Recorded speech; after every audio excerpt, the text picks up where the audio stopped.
আসসালামু আলাইকুম প্রিয় প্রবাসী ভাইয়েরা, আমি দেশের সরকারের প্রতি বিনীতভাবে অনুরোধ জানাচ্ছি, বিশেষ করে বিভিন্ন দেশে যারা কর্মরত আছেন প্রবাসী শ্রমিকেরা, আপনারা দেশে যাওয়ার সময় এদের জন্য কিছু একটা সুন্দর ব্যবস্থা করে দেন।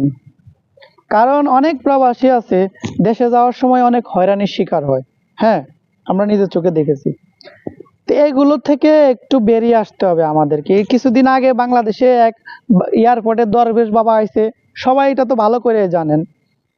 তো প্রবাসীরা সারা মাস কাজ করে বা সারা বছর কাজ করে, 2 বছর 3 বছর 5 বছর পরে তারা দেশে যায়।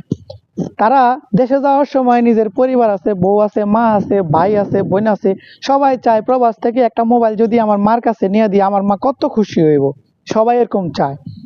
তো তারা অনেক পরিশ্রম করে 5 ঘন্টা 10 ঘন্টা ডিউটি, যদি 14 ঘন্টা হয় আরো 4 ঘন্টা বেশি করে যে আমার কিছু বেশি অর্থ উপার্জন করতে হবে, আমার পরিবারের জন্য কিছু সামানের প্রয়োজন আছে। তা আপনারা এয়ারপোর্টে কিছু লিমিট ক্রস করে লিমিট দিছেন, এই লিমিটের ভিতরে আমার এটা নেওয়া যাবে, ওটা নেওয়া যাবে না, এটা নেওয়া যাবে, এইগুলো অন্তত বাদ দিয়ে দেন। শ্রমিকদের জন্য ক্ষেত্রে আপনি 2টা মোবাইল নেওয়া কোনোভাবে, এটা মানুষ এখনকার বর্তমান যুগের মানুষ 2-4টা মোবাইল চালাইতে পারে স্বাভাবিক সব। তো শ্রমিকদের জন্য যাদের, আপনারা তো জানেন প্রবাসীতে কে ছুটিতে গেল কোন বিষয় সবার কাছে সিস্টেম আছে, বিশেষ করে যারা শ্রমিক আছে তাদের কাছে প্রুফ আছে যে আমি একজন শ্রমিক। তো শ্রমিকদের জন্য বিদেশে থেকে কমসে কম 5 থেকে 10টা মোবাইল নেওয়ার ব্যবস্থা করে দেন। কারণ একটা প্রবাসী 500 রিয়াল দিয়ে এখানে একটা মোবাইল কিনতে পারে, কিন্তু দেশে যায় 15,000 টাকা দিয়ে কিনতে পারে না। তার কলিজা ফাইটা যায় 15,000 টাকা দিয়ে মোবাইল কিনতে গেলে, হাই রে 15,000 টাকা। কিন্তু 500 টাকা দিয়ে এখান থেকে কিনলে তার কি হয় না, কষ্ট লাগে না, পরিবারের জন্য কিনতেছি। তো অবশ্যই এই প্রবাসীদের জন্য যারা শ্রমিক আছে, যে দেশের থেকে হোক না কেন, সে যে কোনো দেশে প্রবাসী হোক শ্রমিক হোক, 5 থেকে 10টা মোবাইল নেওয়ার ব্যবস্থা করে দিবেন।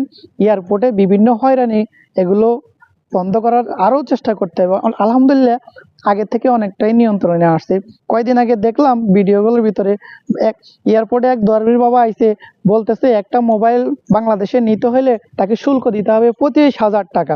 আপনি বলেন একটা প্রবাসী 1 মাসে 25,000 টাকা কামাইতেও পারে না, খাওয়ার টাকাও পর্যন্ত জোটে না। তো পরিবারের সকালাত পূরণ করার সময় অনেক সময় মানুষের থেকে ঋণ করে হলে একটা মোবাইল তার পরিবারের জন্য দেয়। তা আমি বিশেষ করে সরকারের দৃষ্টি আকর্ষণ করতেছি, এয়ারপোর্টে যারা কাজ করেন তাদের দৃষ্টি আকর্ষণ করতেছি, আপনারা অবশ্যই 5 থেকে 10টা মোবাইল নেওয়ার ব্যবস্থা করে দিবেন।